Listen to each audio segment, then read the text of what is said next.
Good morning. My name is Katrina Lantos Swett, and I have the distinct pleasure and honor of serving as your Master of Ceremonies for this extraordinary gathering we have here today. The first thing extraordinary about it is that we are in the most beautiful building in Washington, D.C., and we are in the most beautiful room in the most beautiful building in Washington, D.C. So I hope that all of you take a moment to look around. In the Netherlands, you have many such extraordinary places, but here in our much younger United States of America, we take particular pride in those architectural gems that we are so proud of. And so I hope you all just imbibe and imbue the beauty of this place and how wonderful it is that it should be a library, not a palace, but a library, which is, of course, a palace of learning. Before I begin the introductions of our many extraordinary and distinguished guests, I'd like to say just a brief word. This is now, I believe, the third or the fourth year that I've had the privilege of being part of this wonderful Anne Frank Awards ceremony, and it's deeply meaningful to me. As some of you may know, I'm the daughter of Holocaust survivors, and my late father, Congressman Tom Lantos, went on to become the only survivor of the Holocaust ever to serve in the United States Congress. And so the story of Anne Frank has always been one deeply embedded in the heart and in the DNA of the Lantos family. And Anne herself has been an inspirational and an iconic figure for me. But when we think of Anne, we think always of this shining, extraordinary person, frozen somehow in this moment of youth. Full of dreams and ideals despite the horror around her. And for the rest of us, and I'm not the only one I know in here for whom the passing years have brought a few gray hairs, although I try to mask them through chemical means, if I may be totally blunt. But for those of us who have the privilege and the blessing of a life that stretches before us, one of the real challenges is to keep that same vision, that same hope, that same idealism which she embodied so magnificently with the passing years. And so I want to just share before we begin our program a little couplet of verse that I happened upon literally the day before I came here. And I thought, that's the thought I want to leave with all of us today and begin today with. The poet wrote, "Ah, great it is to believe the dream, as we stand in youth by the starry stream. But a greater thing is to fight life through and say at the end, the dream is true." Anne's dream is one that inspires all of us, and one that through the extraordinary efforts of the Dutch government, the Embassy of the Netherlands, all the fantastic sponsors, we are here today to honor. And we do have quite a program in store. I would first like to welcome our kickoff speaker, Representative Bill Huizenga. He is a dear friend of the Dutch, and it's a good thing because he represents Holland, Michigan, one of the largest Dutch-American constituencies in the United States. This distinction, of course, made him a natural candidate to become the co-chair of the Dutch caucus. One of Vincent, I think, from the embassy yesterday introduced me to a wonderful new phrase, which I now can't get out of my head, which is, it's good to touch the Dutch. So Representative Huizenga, oh, now he's blushing, but you did say that, didn't you? Oh, get in touch, okay. All right, so that's on me. Now I'm the one blushing because I sort of interpreted it a little differently. It is good to touch the Dutch. Let's all just acknowledge that. And Representative Huizenga, as one of the co-chairs of the Dutch caucus, has the chance to get in touch with the Dutch on a frequent basis. And so I give you Representative Huizenga.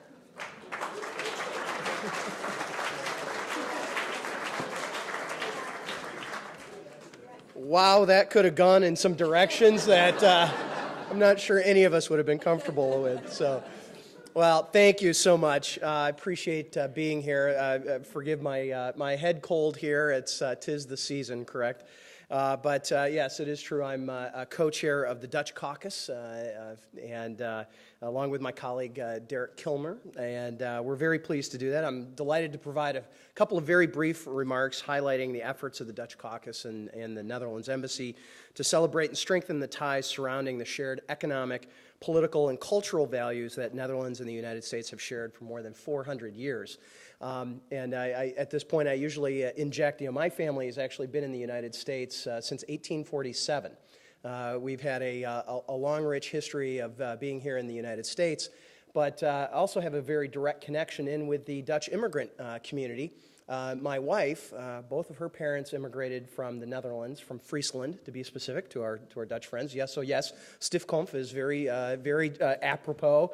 Very stubborn people up in Friesland. My wife's parents both immigrated from Friesland to Canada, and Natalie and I had a chance to meet at Calvin College in Michigan, and so she has now immigrated to the United States as well. So we still have that direct connection with literally half of her family still back in the Netherlands, and the rest here in North America. But the Congressional Caucus on the Netherlands has historically sought to preserve and enhance the existing relationship between the United States and the Kingdom of the Netherlands while educating members of Congress and their staff on the strategic importance of the relationship. The recently announced Holland on the Hill effort should continue these goals well into the future under one easily identifiable brand, and that's why you see a number of people wearing the Holland on the Hill buttons today.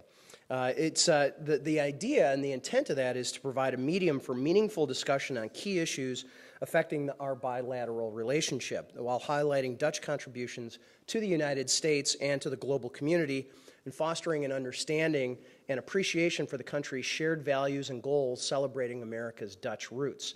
As a member of Congress, I've been very fortunate to experience and further that relationship as well. My hope is that facilitating small steps in support of this exchange will serve further relationship between our two countries for years to come. This cultural exchange continues to underscore the valued relationship shared by our country's citizens. And in the future, please join us for additional Holland on the Hill events as we deepen those countries' ties. And I'm pretty sure Heineken will be involved at some point or another with this. But I'd like to thank the Embassy of the Kingdom of the Netherlands business community, our fine ambassador as well, and the Netherlands American Foundation for their substantial and positive contributions to the U.S.-Dutch relationship.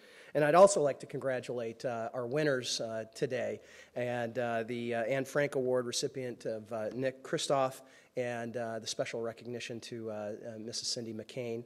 And very pleased of the profile that you've brought to such an important issue of trafficking and the things that we have. And I, much like you, Katrina, have a connection in with World War II.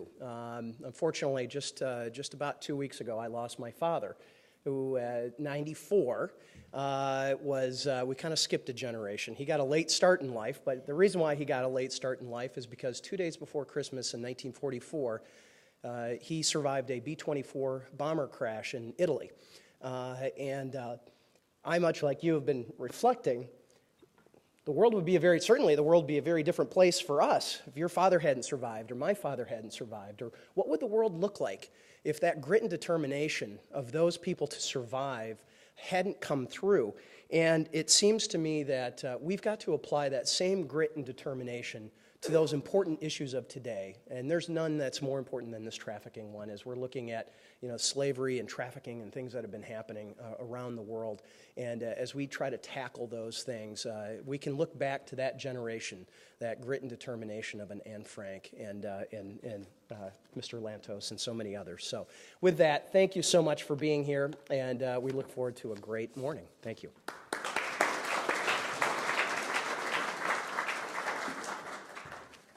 Thank you, Representative HUIZENGA. It's now my pleasure to introduce Peter RAPAPORT. Peter has been a member of the Anne Frank Center in New York for the past 2 years and is the newly elected chairman of the board. No stranger to humanitarian causes, he was the former chair of the American Red Cross Greater New York region and is a longstanding board member of that organization. Through the RAPAPORT Family Charitable Trust, Peter and his wife, Elisa, support numerous human service organizations, including the Trevor Project, the Himalayan Health Organization, and the National Park Foundation, among others. I would like to invite Peter up to share with us about the Anne Frank Center and their involvement with the Anne Frank Sapling Project. Peter?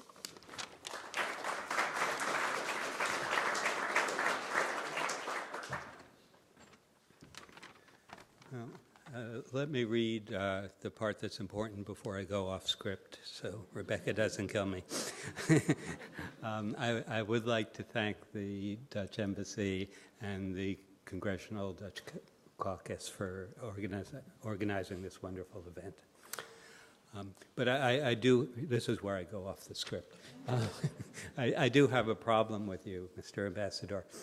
You invited these members of Congress who are very personable and have a good sense of humor and care about issues that are important to us all.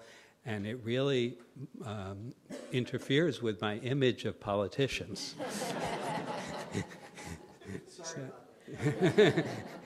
So I had a choice last night after I came home.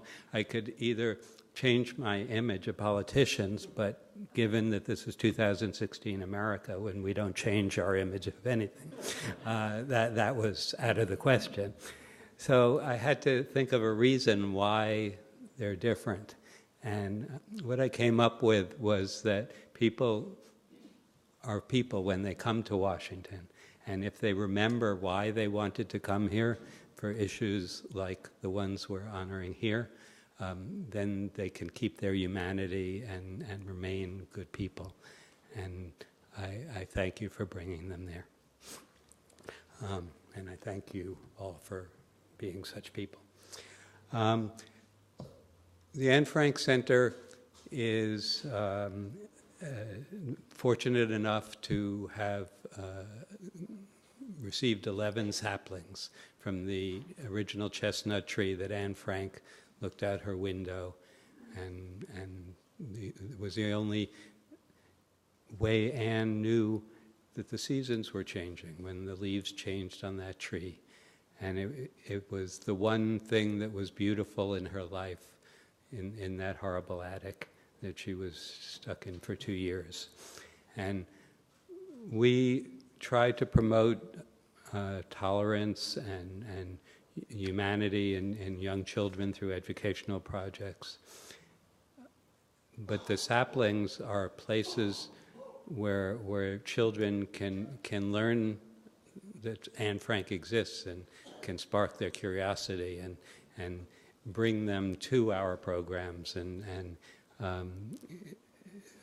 we are very fortunate to have one of them on the west lawn of the Capitol here, and there will be one at the 9/11 Liberty Park, and there's one going into the Seattle Holocaust Museum, and there are several others around that.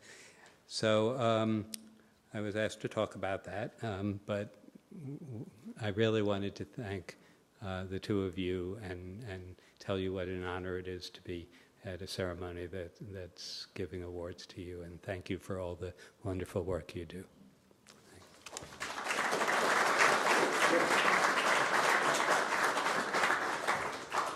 Thank you, Peter. It's next my real delight to introduce Congresswoman Debbie Wasserman Schultz. Debbie has become a friend over the years. Among her many other extraordinary attributes, she has the good sense to spend her free time with her family, to vacation in my state of New Hampshire. And so we consider that to be a real mark of somebody of character, because, you know, New Hampshire, it's the granite state. Our motto is live free or die. And a lot of people find that intimidating, but not Debbie Wasserman Schultz. I could, of course, go on and on about her remarkable record of service to our country. She represents the 23rd District in Florida.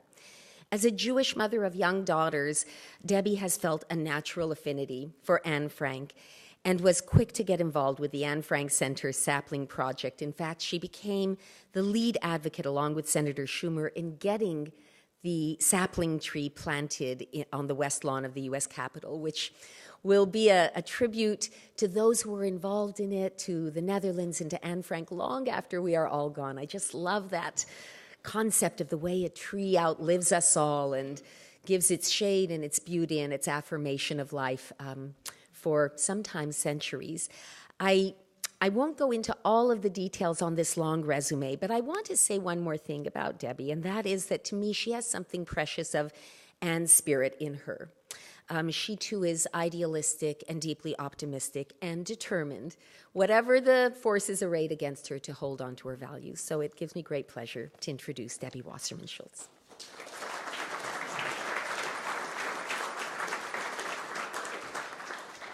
Thank you so much, Katrina. And just to set us on the maybe more straight and narrow track from where we began earlier, I will tell you that the Dutch have touched my heart.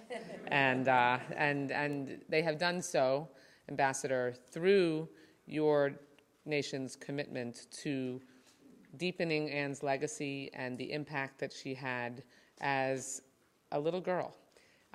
Having a daughter who is Anne's age now, that she was when she wrote, the insight and the power of her words has touched me since I was a little girl myself, and remember reading Anne Frank's diary in elementary school. And I will tell you that it's not lost on me and shouldn't be lost on any of us.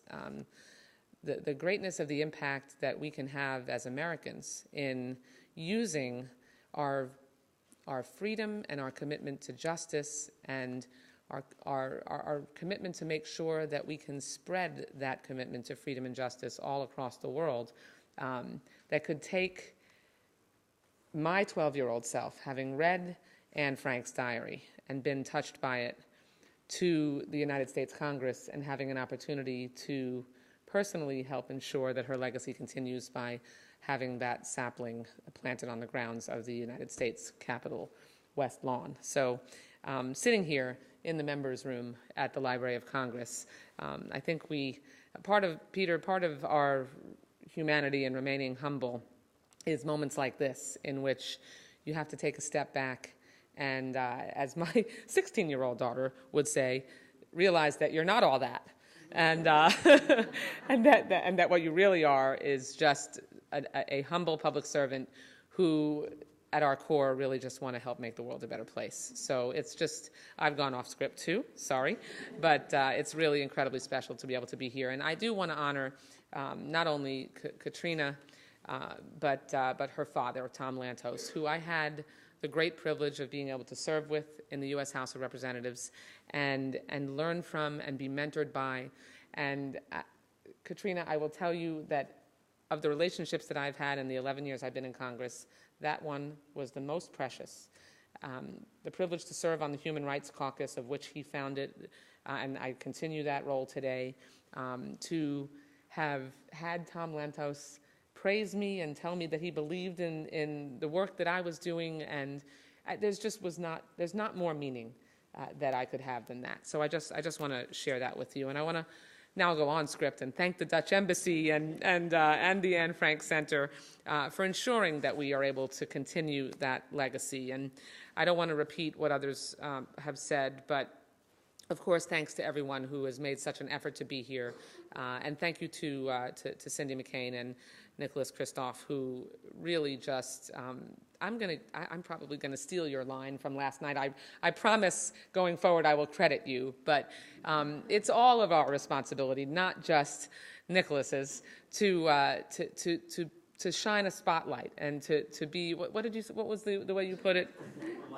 Right, that he was in the lighting business. That's what he said last night, was he was in the lighting business. I've gone and botched it, but I won't botch it in the future. And shining a light on something that needs to be illuminated, like the plight of victims of human and sexual trafficking, is so critical.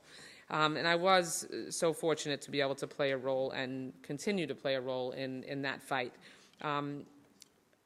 Anne's legacy continues to teach children and adults throughout the world that hope and human spirit can help us all overcome hatred and even the most horrific injustices. As a member of the ongoing Anne Frank Award Advisory Committee, I wanted to ensure that we focus on combating hatred and promoting justice in all its forms. And as we considered the theme of last year's award, we wanted to give a voice to those who often cannot speak for themselves and to shine a light, as I said, on gross and grave injustice that plagues the entire world. Many Americans assume that human trafficking is something that occurs only in third world countries. But the statistics tell us something very different. Right here in the United States, one person is sold into human trafficking every 10 minutes. An estimated 200,000 people are being sold into pornography and prostitution, with nearly 100,000 additional children at risk of commercial sexual exploitation in the United States of America. Human trafficking and human slavery, we must call crimes what they truly are, have been one of my top priorities legislatively for my entire career. I had the privilege of making human and sexual trafficking a state crime in the state of Florida as a state legislator, and the privilege of joining my colleagues in the Senate, including Amy Klobuchar, who has joined us, to pass the Justice for Victims of Trafficking Act, which included a large variety of legislative proposals designed to laser focus on how we can really deeply impact and upend this really horrific problem. It shows you that here we actually can get some things done. Bill and I can probably admit that we don't agree on a whole lot, but it is really heartwarming to know that this is something that really binds us all together. And President Obama did sign that important legislation that reached across party lines into law last year.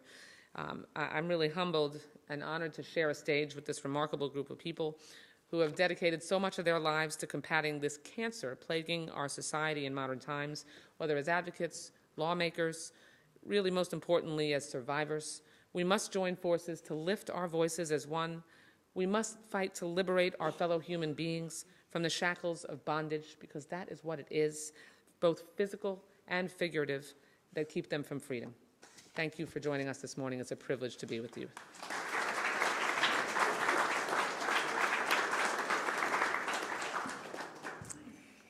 It's next my privilege to introduce Ambassador Henne, the ambassador of the Netherlands to the United States. I won't give the long introduction that I have of him because time is short, but I do want to say he represents the very best of his country. He is warm, he is principled, occasionally a little irreverent. He's a very gracious host, and he has played a central role in strengthening and advancing this wonderful initiative of the Anne Frank Awards. Ambassador Schuwer.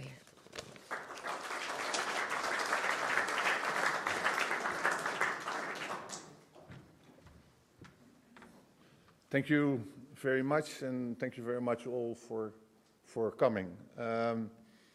This is for us a special day. The Anne Frank Award, the two awards that we will hand out today are important for us, are underscoring what we as a government see as essential in our foreign policy, meaning human rights.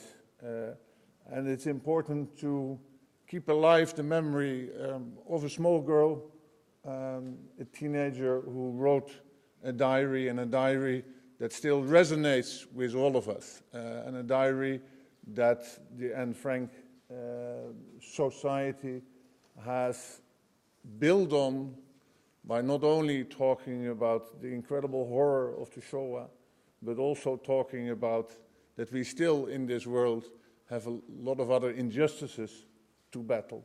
And one of the injustices is the trafficking of women, and that's why we're here, and that's why we're delighted to have found two awardees, two recipients that embody that spirit of Anne Frank and the memory of Anne Frank. Elie Wiesel was asked to give the Millennium Speech by Mr. and Mrs. Clinton, President and Mrs. Clinton. And he talked about indifference. He talked about saying that indifference is the biggest friend of our biggest enemy. Indifference is the choice that each and every one of us has to make every day. Will we look the other way?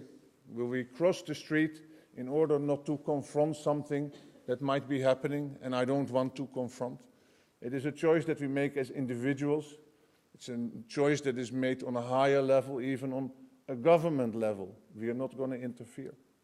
That indifference he describes as one of the biggest problems, and problems is not the right word, but I don't find another one, in the world. And I'm very happy that we have found two people who chose not to be indifferent, but to engage.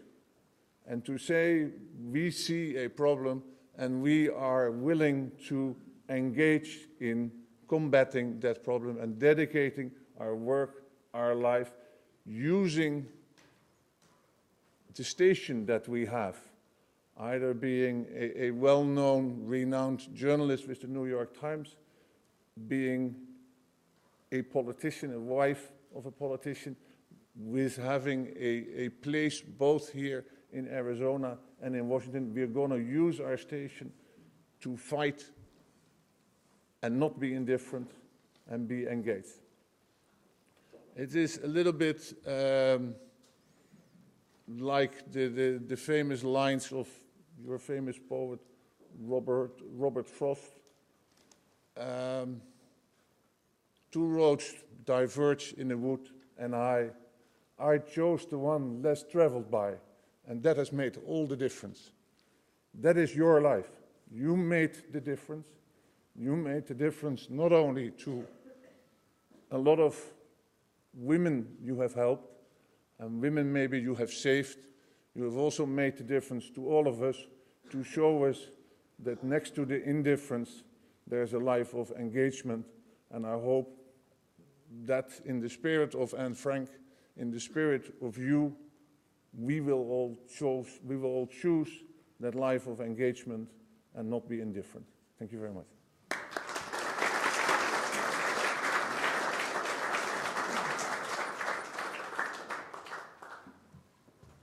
Thank you, Ambassador. I feel duty-bound to point out that Robert Frost was also from New Hampshire. I realize people probably think by now that I'm on the payroll of the New Hampshire Tourism Board. It's not true. I just love my state. I hope you have all taken the opportunity to notice the art around this beautiful room. Kay Chernish is an award-winning photographer with more than 30 years of experience in commercial and fine art photography. In 2005, an assignment for the U.S. State Department brought her face-to-face with the evils of human trafficking and modern slavery. Challenged and appalled by this gross human rights atrocity, Kay began working with individual survivors and anti-trafficking organizations in cities around the world. Her effort took her to the Netherlands, where she worked with trafficking survivors for a portrait session. She was able to establish a relationship of trust with each survivor. During the sessions, they would tell Kay their stories to the extent that they were able. And it was from their stories that Kay constructed the final images in the Bought and Sold series. The women felt so empowered by the process that they wanted to mount an exhibit of this work in conjunction with the 2009 EU Human Trafficking Day. They decided it should be a large-scale outdoor exhibit, partly to mimic the fact that trafficking exists all around us, hidden in plain sight. With help from Corine Detmeyer, who is here with us today in the front row, who serves as the Dutch Special Rapporteur for Human Trafficking, the City of The Hague and the National Postal Lottery and National Association of District Attorneys, they came together to fund the exhibit, and it was installed for 6 weeks. It was an incredible success. Kay went on to launch Artworks for Freedom in July 2011, a nonprofit organization whose mission is to use the power of art in the fight against modern-day slavery. Through diverse forms of artistic expression and in partnership with artists, human rights, and civic organizations in the private sector, Artworks for Freedom seeks to build awareness, inspire anti-trafficking activism, and amplify the voices of survivors of this worldwide crime against humanity. So please just join me for a moment in acknowledging Kay and her extraordinary work.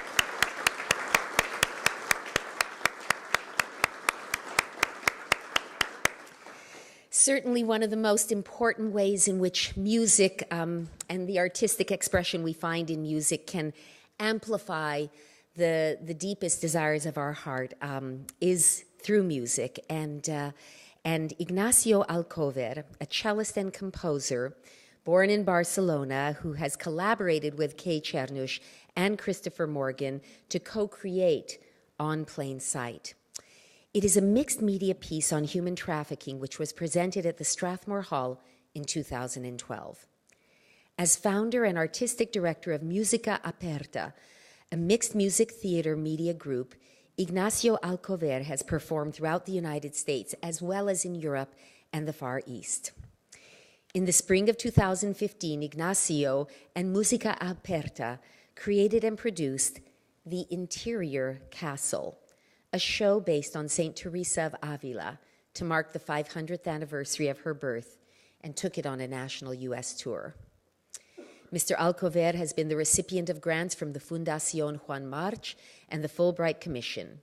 He also teaches at George Mason University and has served on the faculty of the Peabody Institute of Music at Johns Hopkins University, and as faculty chair of the Washington Conservatory of Music.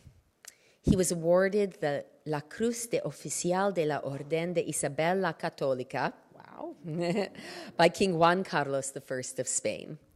He is currently a member of the Kennedy Center Washington National Opera Orchestra, and we are so delighted and so privileged to have him here performing for us today.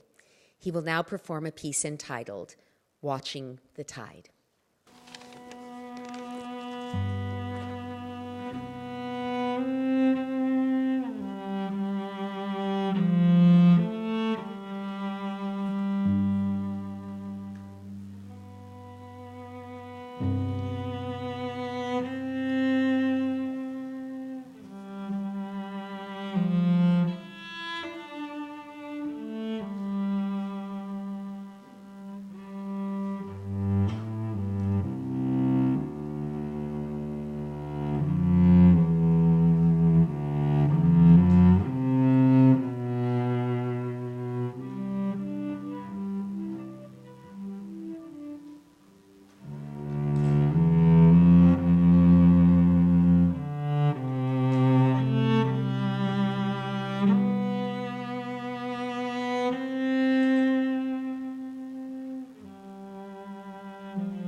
That was magnificent.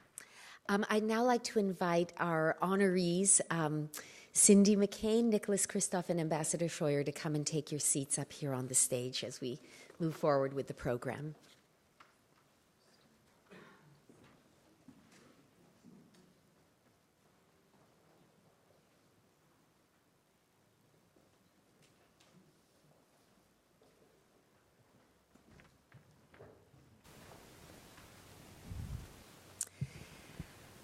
We are going to have some very special and brave guests introducing our two honorees today. And before I introduce them, I want to ask everyone in the audience to please refrain from taking any photographs of our next two speakers for their protection and safety. Will we swap now? Okay.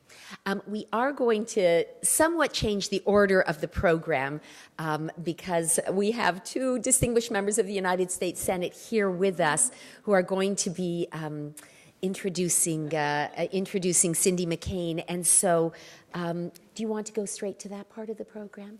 Okay, so bear with us as we deal with the ever-chaotic congressional schedule, which has us all baffled. It may have something to do with Congress's 16% approval rating, but we won't go there either today. It clearly is no reflection on the outstanding representatives we have with us here today. But I do want to jump ahead to quickly introduce the two senators who are going to be introducing Cindy McCain.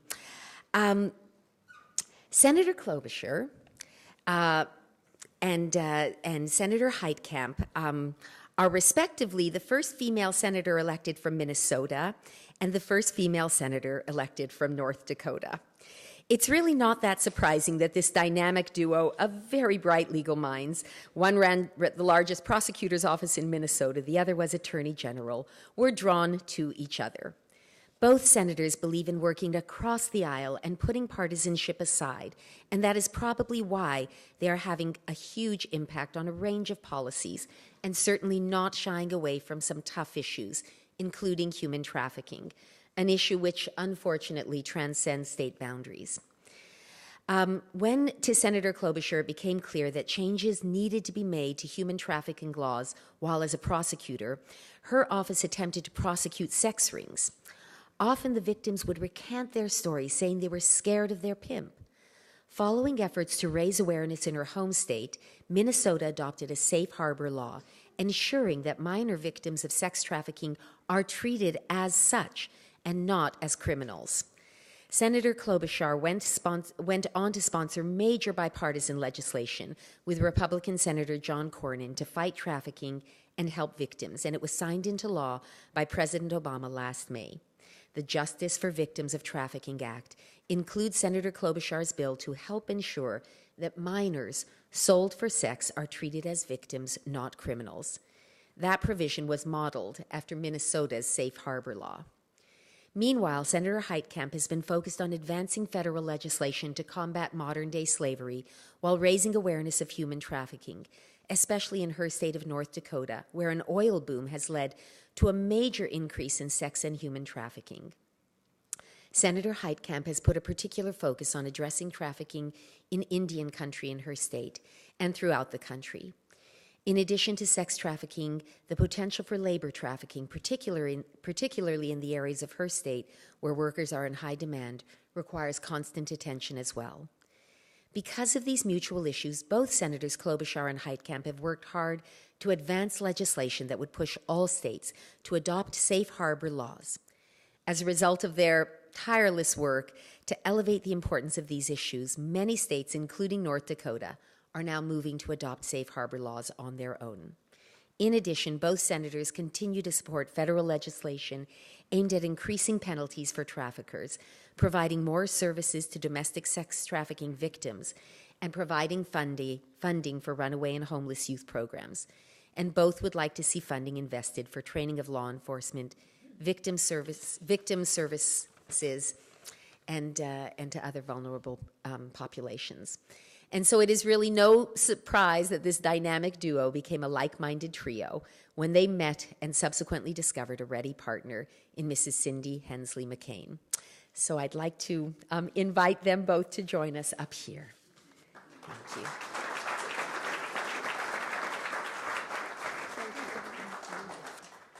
All right, well, thank you so much. It's always good to be introduced with a 16% approval rating, and it was such a nice segue, as well as that we don't need any protection because we're down to the. But in any case, thank you so much, and it is such an honor to be here with our colleague, Senator McCain. Thank you. who has done such great work and is both of our friends. So we thank you for being here. And then, of course, Cindy, who we'll get to in a minute. Nicholas, thank you for being in that lighting business. And the ambassador, thank you so much for your work. You yourself is someone who clearly is not indifferent to anything that's around you. Your country is not like that. And we truly appreciate it. Not to mention, it was the first boat trip I ever took to go to the Netherlands. And okay, I got sick, but that's okay. And had incredible experiences there riding a bicycle around your country because it was so flat, and I like that. But most of all, we're here to talk about Anne Frank, what she stood for, what her relevance is today, which I think is huge and becomes bigger every day as we're dealing with a time of such divide in our own country and around the world.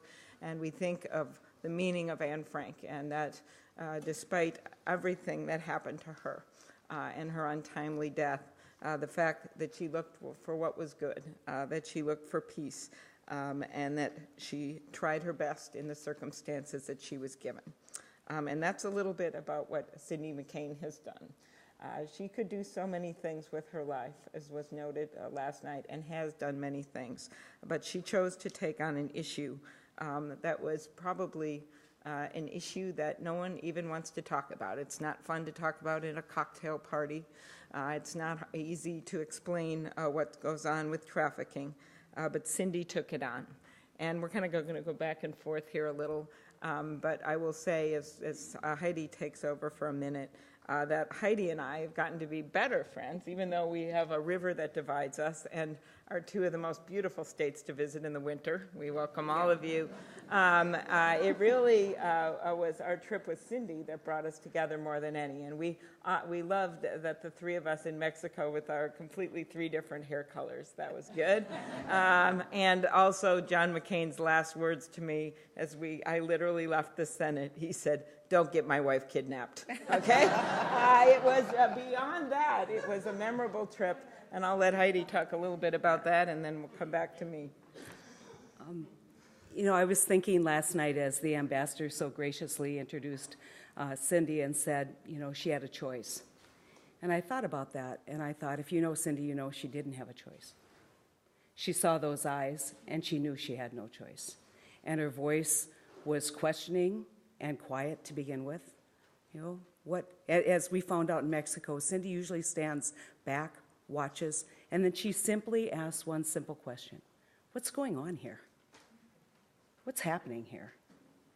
And every time the answer was something really horrific, something really terrible, something that humankind should have eradicated years ago is going on here. And her voice gets louder. And that quiet persona gets angrier. And her voice turns into a roar. And it turns into a roar for all the most disadvantaged people in this world, not just our country. And she takes on the powerful because she can, because she doesn't have a choice. Her choice is to use her voice to fix what is wrong in this world. And I am proud to call her my friend. She is an incredible, incredible force in the world. And thank you so much, Cindy, for educating me, for being my friend, and for taking us along to Mexico. and not giving Amy that sombrero. I told you to give Amy. So thank you, Cindy, and thank you for this recognition. All right. Well, you know, when we were in Mexico, we actually went to a shelter, and to see Cindy interacting with those girls, you know, this is not just a policy matter on a piece of paper or something you talk about in a speech. It's her life. And what I remember most from the shelter that we visited in Mexico was this, all the girls were actually quite talkative. Some of them could speak English. They'd been through horrific experience. But this one girl would not speak, and her name was Paloma. And the whole time we looked at her, she just cried, the tears rolling down her face. And I remembered what a refugee had told me at a refugee camp in Jordan a few years before. She talked about watching her neighbors be tortured, watching her family members die. And she said what she had seen would make stones cry. And as we looked at that little girl, Paloma, who couldn't even speak and just cried, That's what I thought of. It would make stones cry.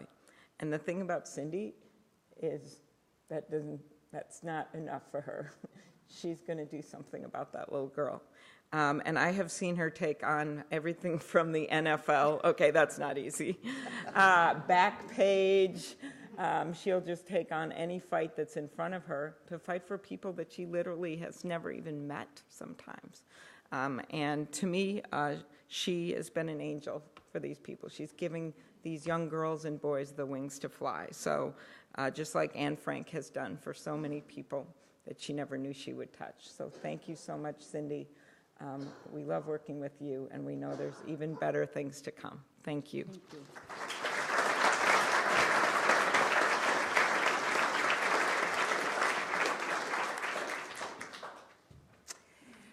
The ambassador and Cindy McCain will now step forward to unveil this special award. Please come forward.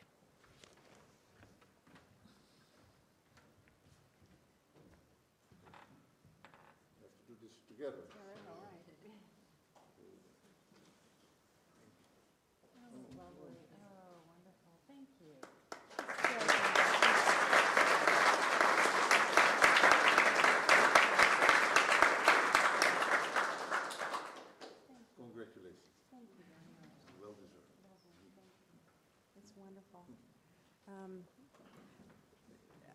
Thank you seems so small. It really does to me. I'm deeply honored, and to be even mentioned in the same breath as someone like Anne Frank, it just, to me, it's a little bit overwhelming. It really is. First of all, I would certainly like to thank Amy and Heidi. Back in, good girls, all right. Senator Heitkamp and Senator Klobuchar are two amazing women. And I use women particularly because I think women have become the tenacious advocates in so many ways on this issue. And these two women right there have led the way and have not only enlightened me, but become a guiding light for where we need to go on this issue. Their tenacity and their strength has been a source of great humor. It's been a source of great love, and it's been a source of great strength to me. So thank you. And thank you for taking time to come here. I know how busy you all are. Thank you. And I love calling you my friends. Thank you. And my husband, who is here as well, I'm so glad that he could be here. I mentioned last night about his effect on me and why I think I look at things the way I do. My husband endured a lack of freedom for a very long time. And instead of becoming bleak and angry and hard from it, he became a leader on the issue of human rights and freedom and democracy. And to me, that's been such a great leveler for me, because when I get frustrated, I think, but wait a minute, my husband endured this. If he did that, I can do this. I can do this. So I look to you, John, in so many ways for being the kind of man that you are and for the kind of father you've been, too. I don't think the senator. And I would, before I continue, like to introduce some of my family is here today. Renee and Jack McCain are here, and my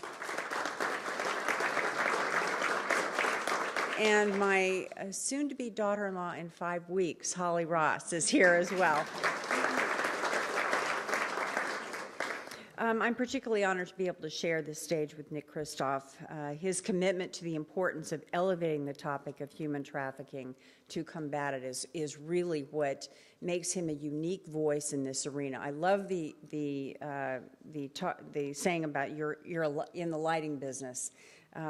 You have really got the lights going, and I think because of the things that you have done and the writings that you have portrayed and the giving life to these issues has meant so much to these women and children that are denied their rights every day. What you do is so important. I know people hack on the press all the time. I've hacked on the press. But I want you to know how appreciative I am, and I know that the victims are for what you do and what you continue to do. Thank you, Nick. Thank you. If I may just portray a very short story.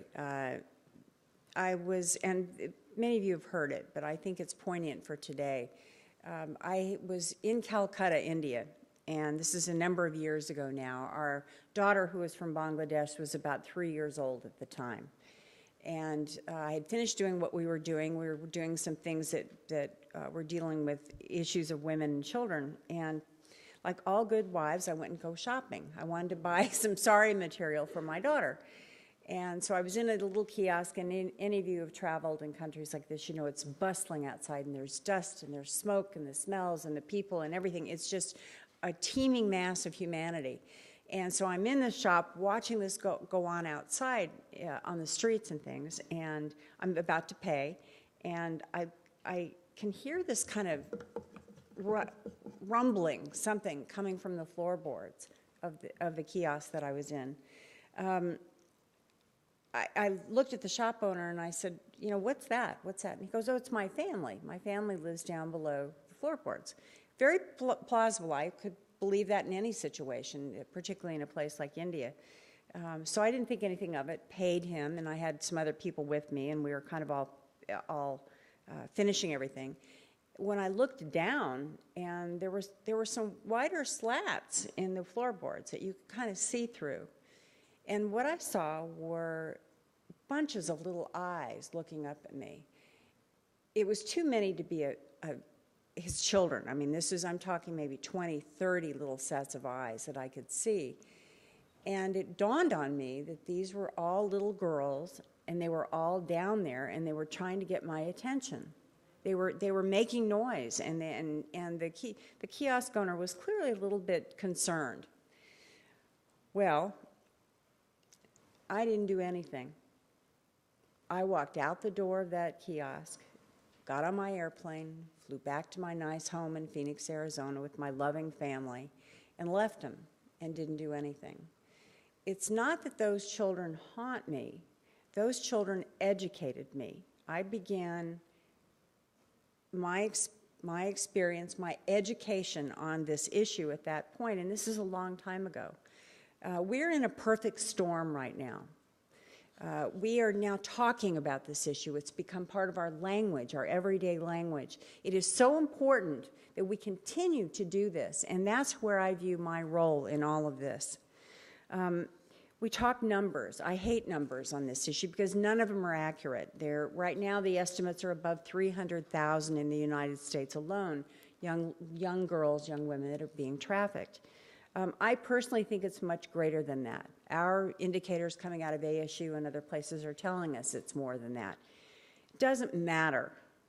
Numbers are very difficult to estimate, but even one child that is having an experience such as a trafficking experience is too many. One is too many. Paying attention to numbers only takes away from the severity of the issue. Awareness and education, awareness and education, awareness and education. Those are our tools. Those are our tools. That's how we're going to win this. This is how we're going to beat this and beat these bad guys who look at human life as being nothing, simply nothing.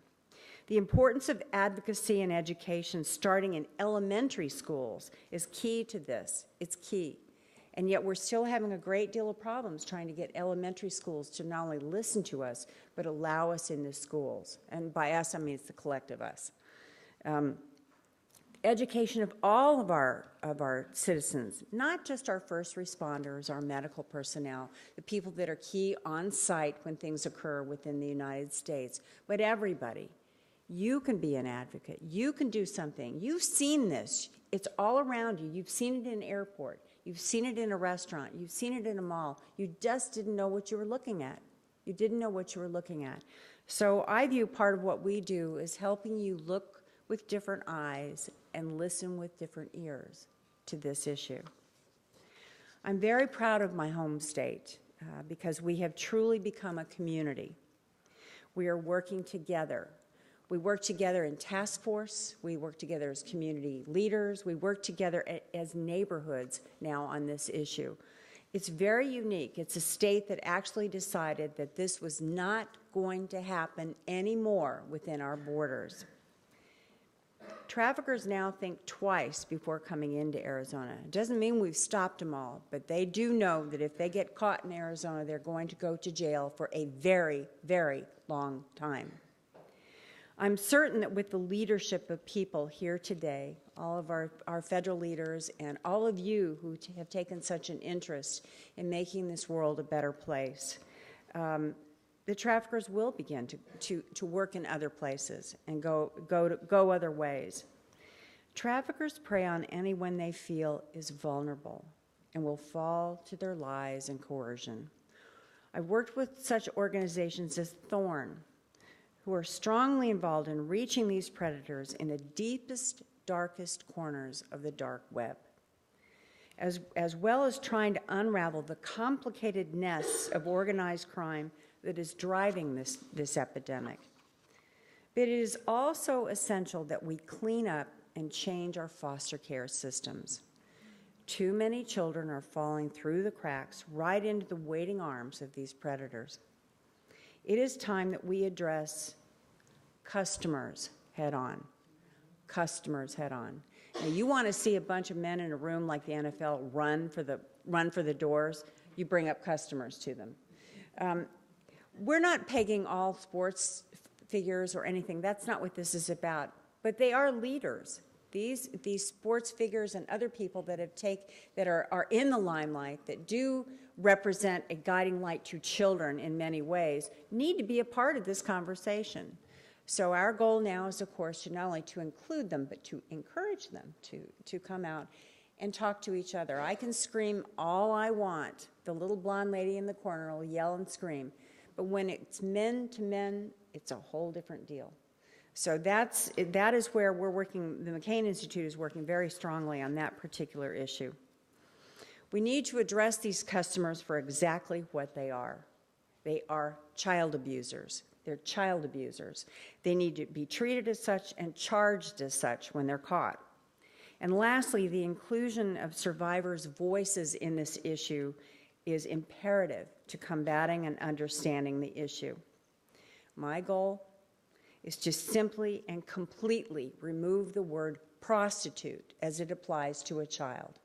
No more prostitute. I cannot stand the word, and I refuse to use it as it applies to children. They're victims. They're victims of a terrible scourge. They're victims of people that don't even respect human dignity. I've had the opportunity through this, lastly, to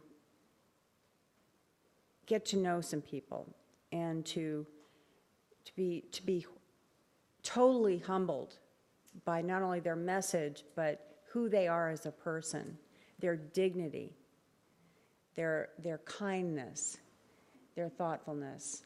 There are two of them in the room today that I'd like you to know. Nicole, where are you, honey? Nicole is here. Nicole is a survivor. She is someone that I've only recently got to know, but I find a most amazing young woman, and your voice is key to this issue, Nicole. Thank you. Thank you for doing what you're doing.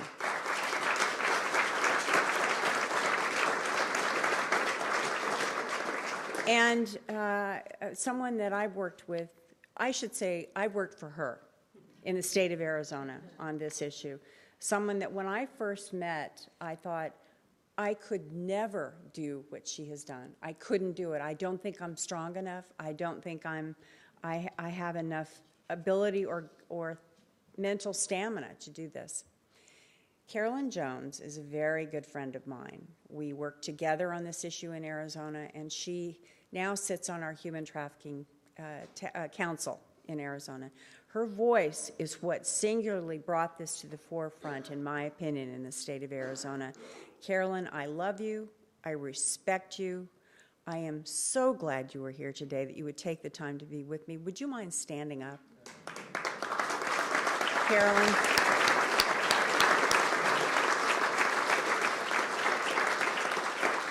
I am very proud to call you my friend. I'm very proud of you. And lastly, I would like to, if you would indulge me, I would like to accept this award not for myself, but for all of the victims that are right now incurring these terrible tortures and indignity in their lives, for all of the victims that may never survive this, and for all of the victims that have gotten out the way Carolyn and Nicole have. So if you would allow me, I would like to accept this for them and not for myself. Anne Frank said how wonderful it is that nobody need wait a single moment before starting to improve the world. Thank you, and thank all of you for having me today.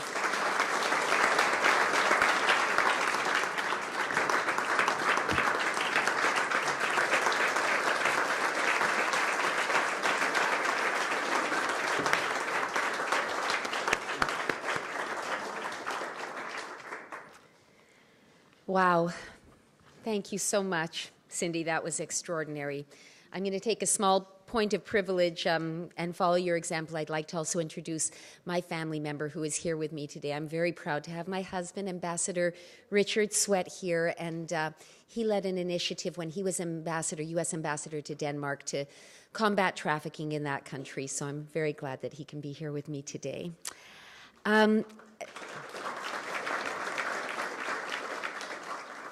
As I mentioned earlier, the two individuals who I'm going to introduce now, I ask all of you to refrain from taking any photographs while they come up to introduce our next honoree today. These are two incredibly brave and resilient women for very different reasons, Andrea Powell and Nicole. Andrea founded Fair Girls in 2003 and currently serves as its executive director. Fair Girls is a DC-based nonprofit serving victims of human trafficking locally and abroad. Since that time, Andrea has led Fair Girls' efforts to prevent the sex trafficking and exploitation of girls in the United States and in Fair Girls' global programs in Bosnia, Serbia, Montenegro, Russia, and Uganda. Andrea is a compassionate powerhouse and relentless in her pursuit of helping women escape from trafficking. Nicole is a 25-year-old survivor and anti-human trafficking advocate. At the age of 22, Nicole escaped her human trafficking situation and testified against both her traffickers and a serial rapist. As a result, a notorious human trafficking syndicate was taken down in 2013. She is a graduate of the Pivot Job Program and provides professional advocacy services alongside Fair Girls as a residential counselor. Nicole has mentored and provided support to other young women survivors of human trafficking and has spoken before national policy audiences, including the White House Council of Women and Girls. Nicole's first policy opinion piece was recently published in The Guardian, and she has previously spoken with CNN Money about her experiences surviving human trafficking in America. I'd like them to come up to introduce our next recipient.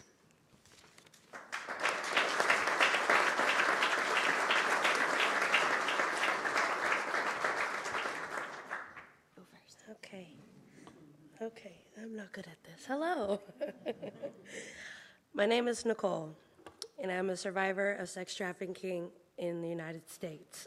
My story of being lured into a life of exploitation and abuse as a teenage girl is similar to that of thousands of American girls across the United States today. People still think that sex trafficking only happens in other countries to girls in faraway places. But whether you are from Albania or Alabama, the pain is still the same. If you ask me, which it seems that you did, I think the only way we will truly begin to stop future girls like me from being sold as sex trafficking victims is through understanding survivors themselves. Here is what I mean. It takes years to recover. Over time, my days after surviving 4 years of sex trafficking are getting better. I've come a long way, and the people who care about me have shown me how to love myself again. But I still have hard days. I think I always will. The nightmares, flashbacks, and feeling of the worthlessness are real, but these 3 years of recovery have shown me my power. Survivors like me need, first of all, compassion. Second, we need real help. That means jobs, place to live, counseling, survivor mentors, friends, and a renewed sense of family. Without these things, many survivors fall back into the life of sex trafficking because we remain vulnerable. Years ago, Nicholas Kristof walked into a brothel to understand how girls can be sold into modern-day slavery in our lifetime. There he met 2 young teenage girls just a couple of years younger than I was when I was first sold on the streets. What he saw shocked him, not just the horror of their stories, but that all around these girls were people, and there were people who could not and would not help. Sex trafficking is one of the most horrible human rights violations there is today.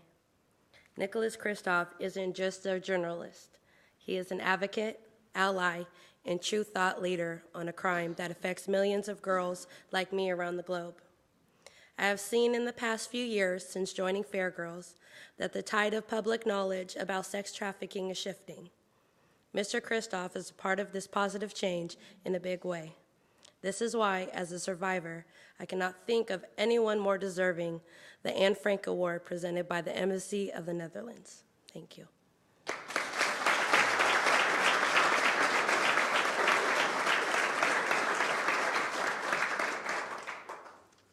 Hello. As founding executive director of Fair Girls, I have had the honor of meeting hundreds of young women survivors of human trafficking like Nicole. Their bravery and resiliency humble me. Just in the past few weeks, 6 new survivors of sex trafficking have walked through Fair Girls' doors here in the nation's capital. As we work hard to provide them with the housing, counseling, and hundreds of hours of care that they need to recover, I know this: we must all shine a light together on this horrible human rights violation. I've noticed the light theme has been running throughout the presentation. I wrote this before. I'm going to continue giving it. Nicholas Kristof's pen is the brightest light I have seen shine down to illuminate not only the issue of sex trafficking, but the individual stories of the girls we see every day. The first time that I met Nicholas Kristof, it was a cold winter day in New York. My colleague and survivor advocate at Fair Girls, Asia, was with me. As Asia sat there with Mr. Kristof, sharing her story of surviving sex trafficking and being sold to countless men on a website called Backpage.com, the phone rang. It was Oprah. Mr. Kristof told her he would have to call her back. I thought Asia would float off into the sky as she realized he had chosen to listen to her rather than take a call from Oprah. Mr. Kristof put survivors and their stories first. Every year, hundreds of girls come to Fair Girls to receive care. On average, they are 14 years old when they are first sold for sex. 90% of the girls we serve are girls of color from the United States. 70% were in the foster care system. 50% have been arrested on charges ranging from being a runaway to prostitution. Some are as young as 11, some are as old as 32. No one deserves, regardless of their age, to be treated as a criminal when they've been a victim of such a horrific crime. I see girls getting jobs in our program, finding love, renting their first apartment, and going to college. Now, more than ever before, girls are calling our crisis line and reaching out for help. But we need allies to help us shine this bright light on the lives of these incredible young women. Otherwise, many girls remain in the dark, victims of the second largest form of organized crime in the world. I have seen firsthand the power and grace that Mr. Kristof brings to this issue.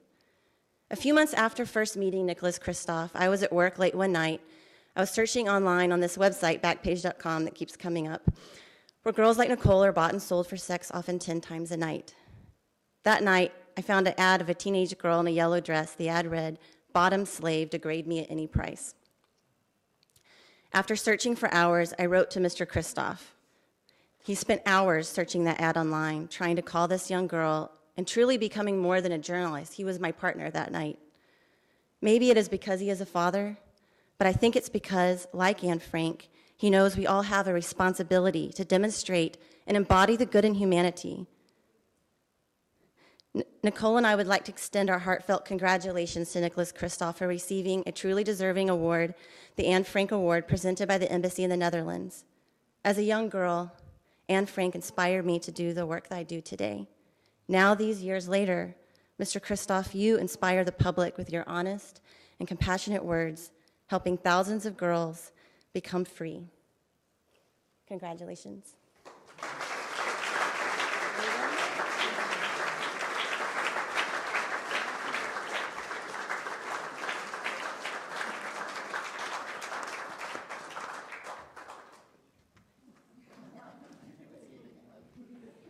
The ambassador will now present to Nicholas Kristof his award.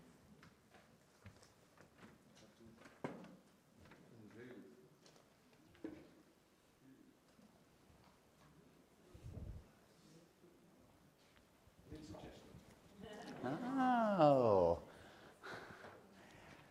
thank you very, very much. Thank you. Wow, I will treasure this.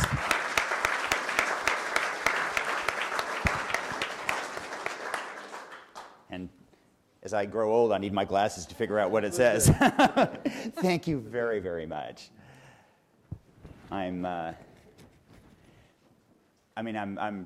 truly honored. I so appreciate this. At the end of the day, I'm a scribbler, and there are so many folks here who are doing things, and that feels incongruous. It also feels a little incongruous to be discussing one of the world's grimmer subjects in one of the world's most beautiful rooms. And, you know, another incongruity is that at a time of enormous political partisanship, when we can't seem to agree on anything, this is one issue that really has united people across the aisle. And it's true in politics. It's also true more broadly in society. This is an area where great work is being done by liberal feminists, and great work is being done by evangelical Christians, and by absolutely everybody in between. But I do think that given partisanship today, there is still something of a gap of distrust there. And the beneficiaries of that gap are, frankly, pimps, whether in India or right here in Washington. And I would challenge all of us to do what we can to build more bridges in these efforts to close that gap so that we can actually get more accomplished on this issue. And I also want to thank the Dutch government and embassy for really making the point that to honor Anne Frank is not about the past, but is about how we find leverage to deal with issues today. I think that there is sometimes a risk that Americans think that, oh, what happened to Anne Frank is, you know, something that happened just in Europe that we weren't entirely engaged in. And we also have to remember that Anne Frank's family applied twice, or twice attempted to get asylum in the US and was rebuffed.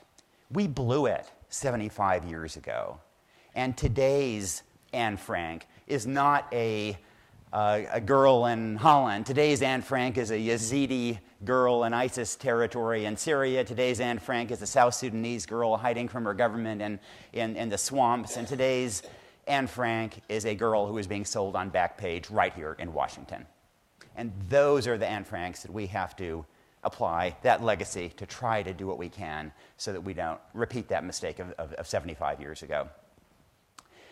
Let me explain a little bit how it is that I happen to get engaged in this issue. It's obviously a little unusual that a New York Times columnist would be writing about this issue. And it really is something of an accident. Back in 1997, I thought I was going to write one article about this topic. I went to Cambodia, and Nicole alluded to that. I was just blown away. I knew intellectually that these things existed, but you see 10 and 12-year-old girls being auctioned off for their virginity, and you just can't believe it. And then I spent an afternoon in a brothel, focusing on two girls that I wanted to write my story about. It was a 14-year-old who had been sold by her stepfather, and a 15-year-old girl who'd been kidnapped by her neighbor and sold to that brothel. And what really got to me was that when the 15-year-old girl went missing, her mother began to search all over Cambodia to try to find her. In Cambodia, if your daughter goes missing, you look in the red light districts. A week before I got there, that mother had walked into that red light district, into that brothel, and had found her daughter, and they had this joyous reunion. And so, in my naivete, I said, well, then why didn't your mother take you away? And the girl explained that the brothel owner had said that it was a brothel owner, was a woman, that she had paid good money for me, and that my mother would have to buy me back. My mother didn't have the money. And this felt exactly like what I thought of as slavery, except these girls were going to be dead of AIDS by the early 20s. And it felt monstrous. And so that led me to report elsewhere about it, in India and Pakistan and Malaysia, Vietnam.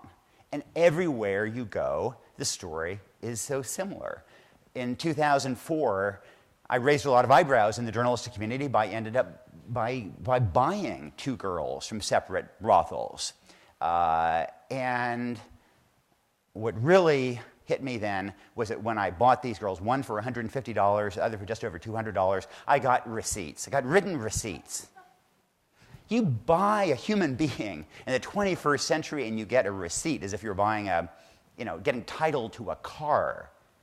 And when that happens, that truly is a stain on the conscience of our entire community. Well, that made me curious about the situation here in the US. And look, there's no doubt that the scale of the problem is sometimes worse in some other countries, and that the brutality of the atrocities sometimes are worse in some other countries. But we have an enormous problem right here at home, and we don't have the moral authority to tell other countries to clean up their act unless we make some greater effort to do so at home. And when you look here at home, the problem tends to be,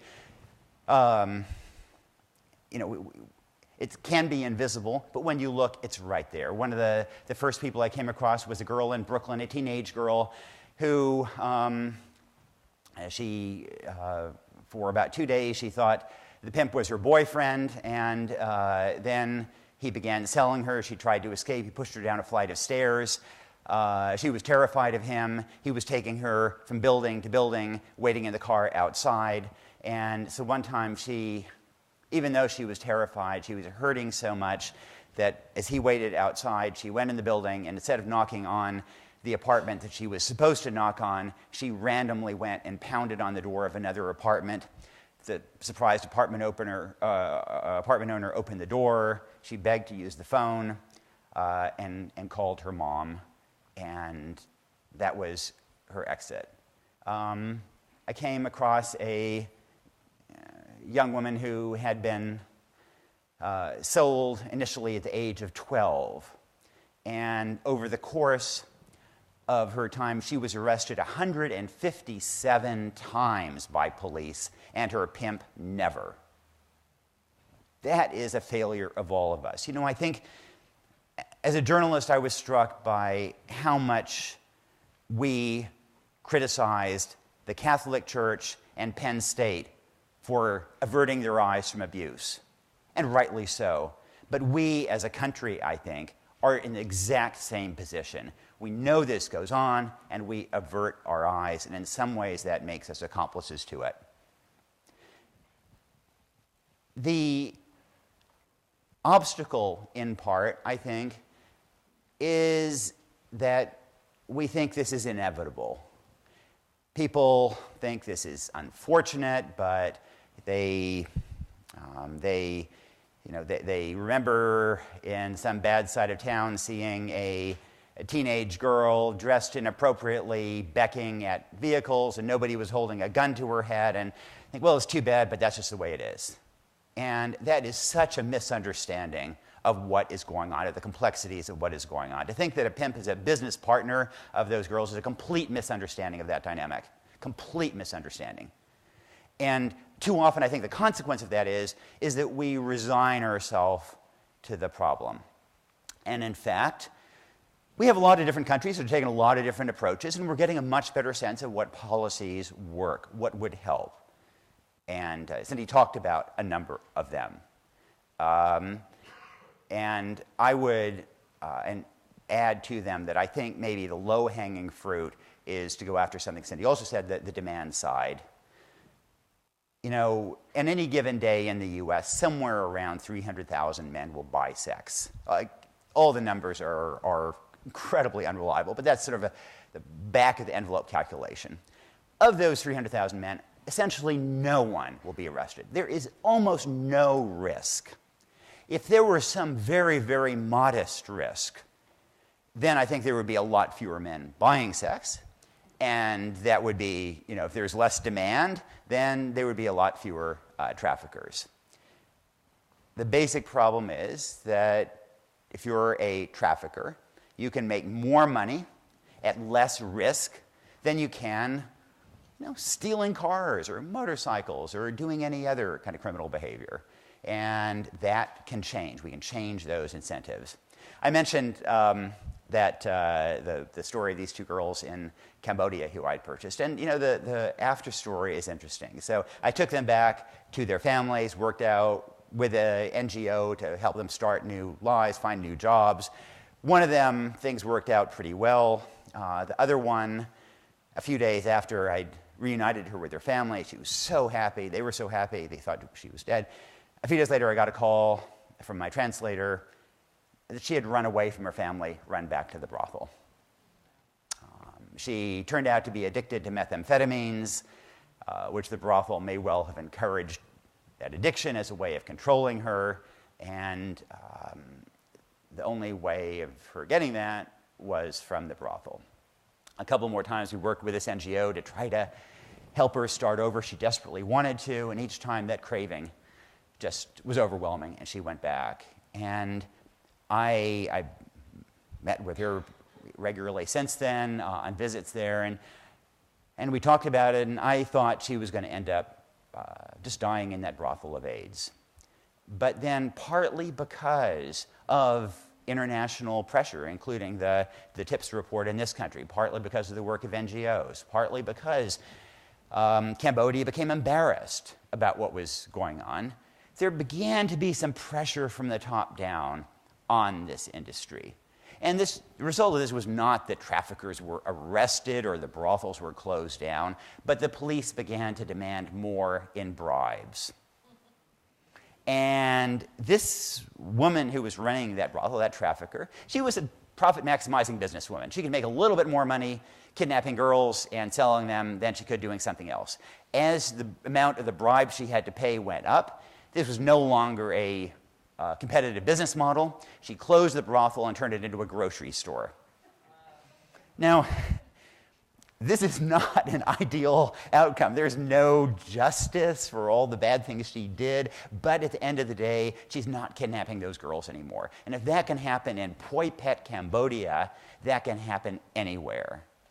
And I do think that we can really achieve this kind of progress anywhere. It may well be that 100 years from now, there are still people selling sex in Washington. But we don't have to have now 15-year-old girls being locked up in cells in Cambodia or being sold on Backpage right here. It's essentially a question of political will. And let me just conclude by mentioning that I think the thing that is so inspiring about Anne Frank is her optimism in human character after all she'd seen. And people sometimes ask me how it is that for somebody who covers genocide and war and trafficking, how I manage to stay sane. And I think they ask that with some presumption that maybe I'm not entirely sane. But, the truth is that side by side with the worst of humanity, you invariably find the best. And I've met traffickers who have killed girls, who have brutalized them. But side by side, I've also found these extraordinary survivors and activists who have risked their lives and committed their their well-being to try to help other people. And so this kind of reporting has certainly underscored in me the human capacity for evil, but it has also underscored in me the human capacity for resilience and courage and decency and commitment. And that is what so many of you are engaged in. I thank you for that, and let's keep on going. Thanks so much.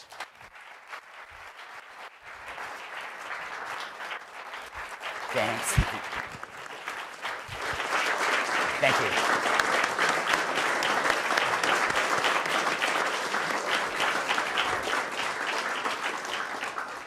What extraordinary honorees.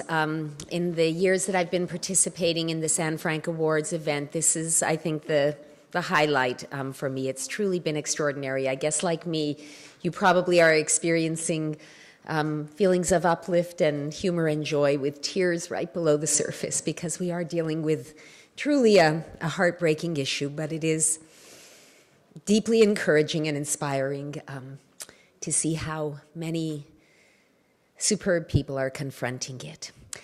We are now going to briefly watch a video which lays out vividly for us the nature of this horror that we're confronting, and then I will sit down for a brief conversation, but more importantly, some question and answer with our two extraordinary recipients and you, the audience. So if we can go to the video now, following that, we'll have a brief dialogue.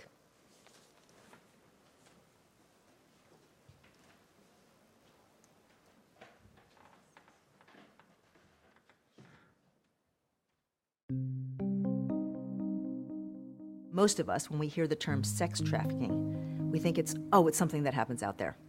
Something that happens in Thailand, in Cambodia, in Southeast Asia, in India.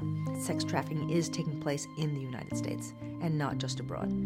Sex slavery is happening 30 minutes from where I'm sitting right now, in Williamson County, Tennessee, and in Davidson County, Tennessee. There's something inescapable, emotionally inescapable about confronting the problem right here in my own county. I have the new perspective of what it means to have your body sold in this country. Not everybody is free. I see how much more opportunity people need. We should speak out about trafficking all over the world, but we don't have the moral authority to tell other countries to clean up their act unless we make some efforts to address the violence and inequity right here in the United States.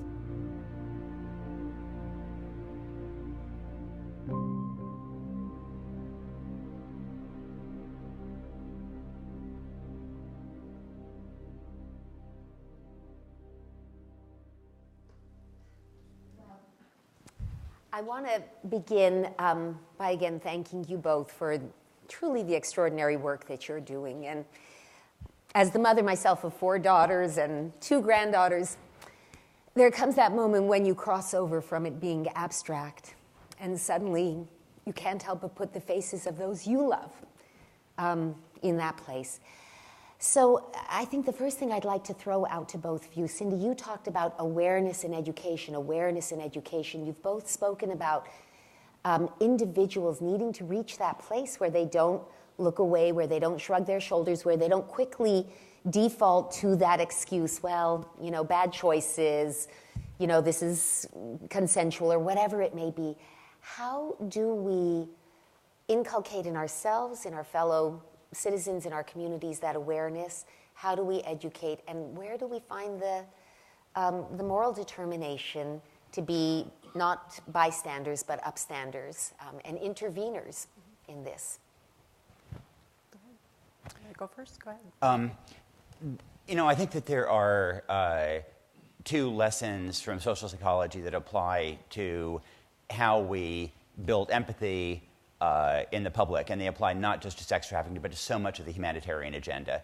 And the first is that empathy, there's a fellow called Paul Slovic who's done the most work on this, that empathy is built not with a rational connection, but with an emotional connection. It's built with a connection to an individual story. And once you have opened that channel with an individual story, then you can throw in data, then people can be exposed to the broader issue. But it starts with sympathy for an individual. And the other is that we tune away from things that are hopeless, and we want to be a part of something that can have better outcomes. And I think too often, if you look at how people who care have approached the issue of sex trafficking and have approached so many other humanitarian issues, we talk about the scale of the challenge and we talk about how awful it is. And I think that we might be able to galvanize more activism if we started off talking about some individual stories, and if we acknowledge that, yes, the problems are immense, but there is hope, there can be better outcomes. If we do something that, then, you know, I mean, the stories of the survivors are so inspiring and uplifting, and I think we need to incorporate that in the storytelling as well. I completely agree with you. I would also add to that from just personal experience out west is I just didn't go away. I wouldn't go away. And I would be standing there saying, you're going to talk to me about this. And finally, I had people behind me that were with me. I think when you can make this, at the risk of sounding effete in some way, when you can bring the discussion and you are comfortable with making the discussion appear in general day-to-day life. You know, breast cancer was something. Now football players are wearing the pink ribbon on their uniforms. It's just, I think, tenacity, I think drive, and I also just think, you know, sheer determination will keep this on the forefront. And there's many, many people that are doing that. Thank you. I'd like to invite our audience to ask questions. We have people standing around with microphones, but I'd really like to give all of you a chance to engage in this dialogue. Do we have any questions? Nathan Weininger with 21st Century Wilberforce Initiative. My question is, what other human rights issues do you see in connection with trafficking when you're talking to victims? What are the other human rights violations and compromises that they confront? Well, aside from the lack of freedom, the lack of basic human rights, the right that we as Americans, and I'll speak from the USA side, to the inalienable rights that we're given as American citizens are all violated when you start talking about human trafficking. And it's hard to, in my experience has been, it's been hard to talk about human rights violations when you talk about trafficking because many people don't connect it. They don't connect that, you know, we talk about it because we understand it and we're part of it. But for me to go to the Rotary in Phoenix and talk about human rights violations, I have to word it differently. Otherwise, it just goes, you know, it goes that way. I'm not saying people aren't understanding. They just don't get the connection all too often, in my opinion. I agree, and I would add two issues that I think are closely aligned with it. In the international sphere, simply the status of women and girls. That so often girls are exploited at every turn, denied education, denied a chance to leave the home, and when they are enslaved, it's regarded as unfortunate, but they're not fully people in some societies. They're so regarded by police.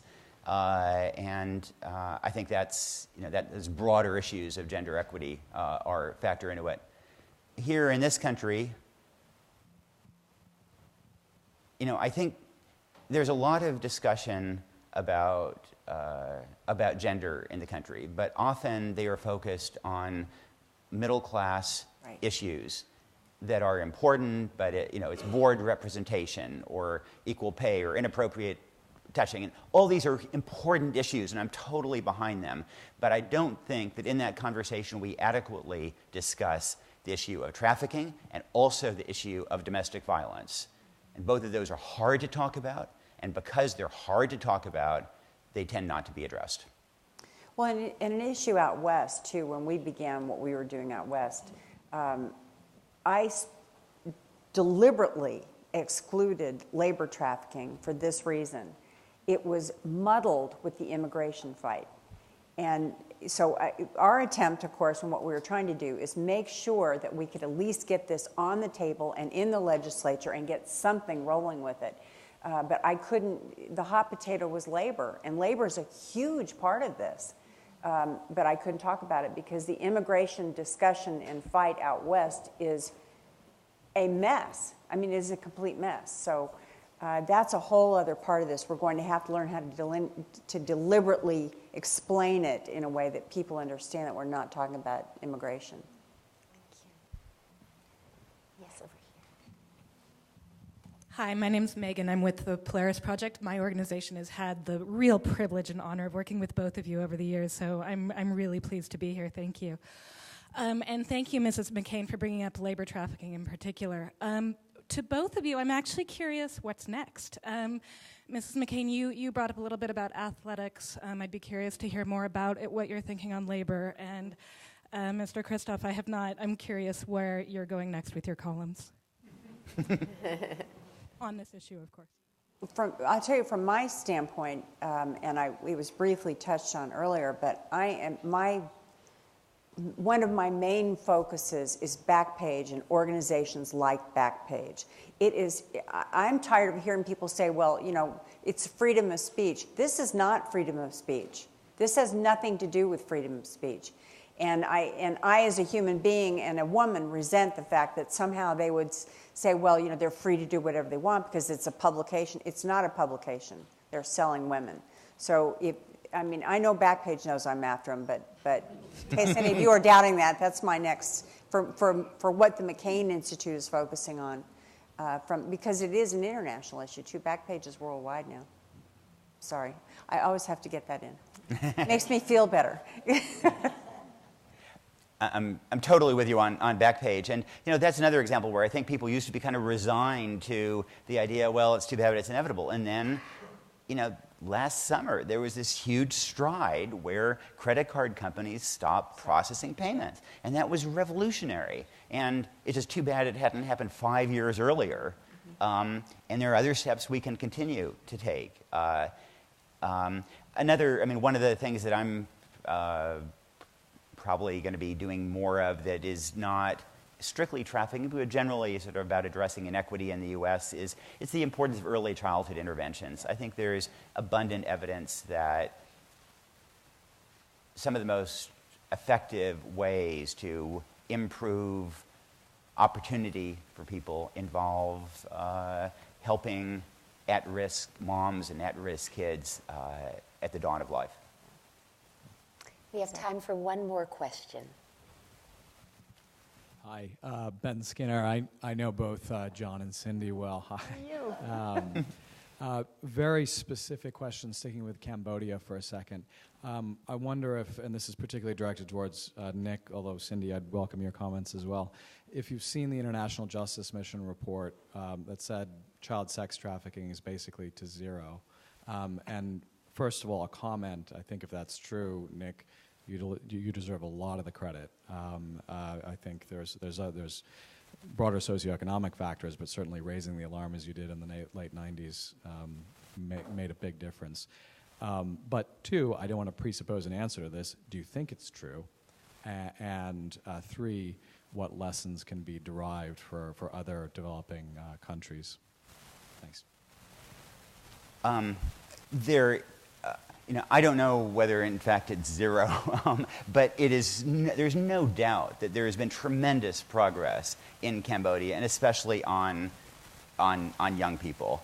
And it's hard because you can buy fake IDs, and so people may have an ID saying that they're 19 and actually they're 15. And I remember at one point I was with a girl who had been trafficked, and I really wanted to know her age, and she wasn't sure, but she said she had a document that would have it, and so she rummaged all through, and finally she found it, and it said she'd been born, and I forget what year it was now, but the document said that she'd been born on June 31st of that year.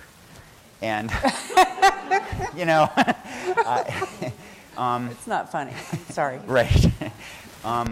But I think that the progress, especially in addressing underage girls there, is that traffickers respond. And it became, if you were running a brothel in Cambodia, it became a lot more dangerous to have a girl who was obviously underage. And so they ended up with 20-year-olds, 21-year-olds. And there was a similar IGM study in the Philippines that likewise found if you targeted brothels who have underage girls, then they will adapt. They are business people who will respond to risks. And I think that, you know, that going after their business model, and even if we can't solve problems, if we can mitigate them, that is a step forward. If I can add to that a little bit, I completely agree with exactly what you said. But one of the discussions that I didn't bring up, and I know you didn't, but I believe needs to be discussed, is the issue of our refugees, our Syrian refugees. And I realize that's not the question you asked, but this is a catastrophe.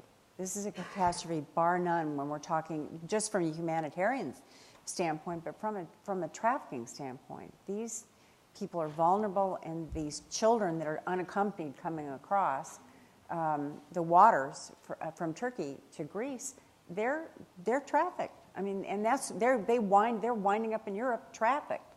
So, and in my opinion, there's not been enough focus on this. I realize that this is an enormous issue to get your arms around, but we as activists we're going to have to give these kids a voice, because we're going to lose a generation of children if we don't, from Syria, if we don't do something now. I'm obviously very concerned about this, but I just believe we're focused. There's so many aspects to this, and we just need to work harder on this. I'm worried about them. I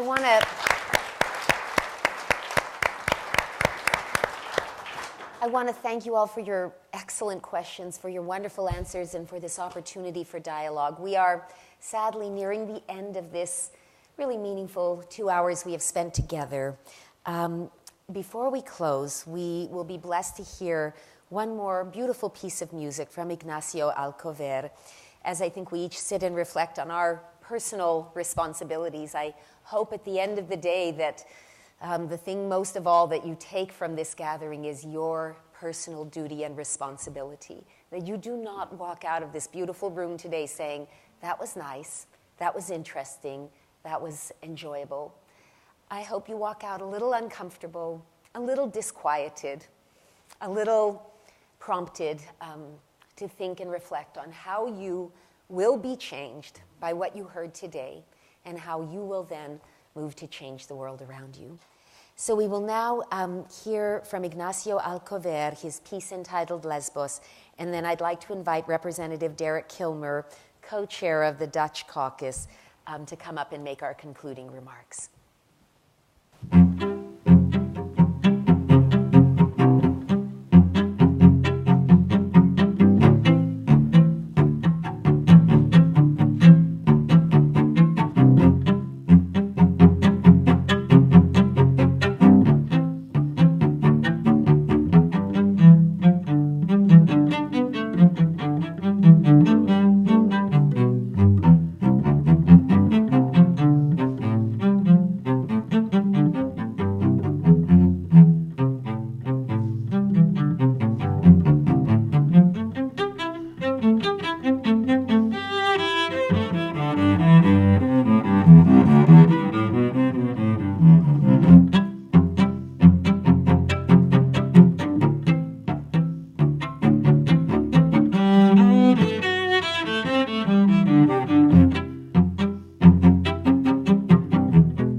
That's the coolest thing I've ever gotten to follow. That was great.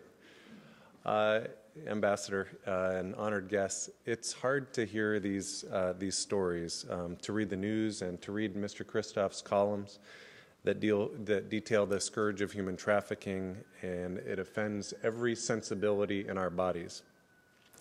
Because the reality is that decades after Anne Frank wrote in her diary, our world still confronts hate and intolerance and inhumanity.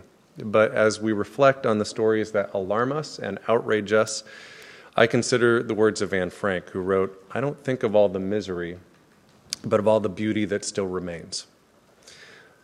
As the co-chair of the Dutch caucus, I want to thank the Dutch Embassy and the Anne Frank Center for honoring these two extraordinary leaders who are working to drive out misery and to foster beauty.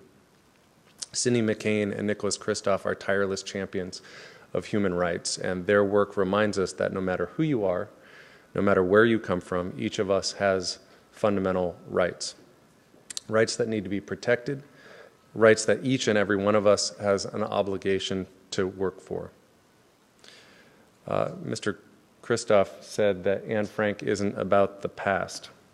And unfortunately, hatred and intolerance and injustice aren't just ghosts of the past. And I say that as someone whose family lost a lot of branches of our family tree as a consequence of the Holocaust, as the grandson of a Holocaust survivor who's now 105 years old, and as the son of a woman who was born during the war.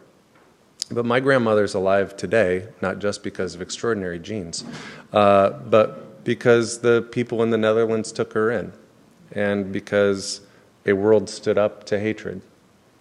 And the people honored today, Mr. Kristof and Ms. McCain and the advocates at Fair Girls and others in this room honor that legacy. They honor the notion that Anne Frank's words aren't simply a recollection of the past, but a challenge for the future. In her diary, Anne wrote, "How wonderful it is that nobody need wait a single moment before starting to improve the world." The people that we honor today get that. They understand that. And I'll echo what Katrina said in her closing. My hope is that as we leave this beautiful room, that we don't wait a single moment before starting to improve the world and restore beauty to this world. So thank you.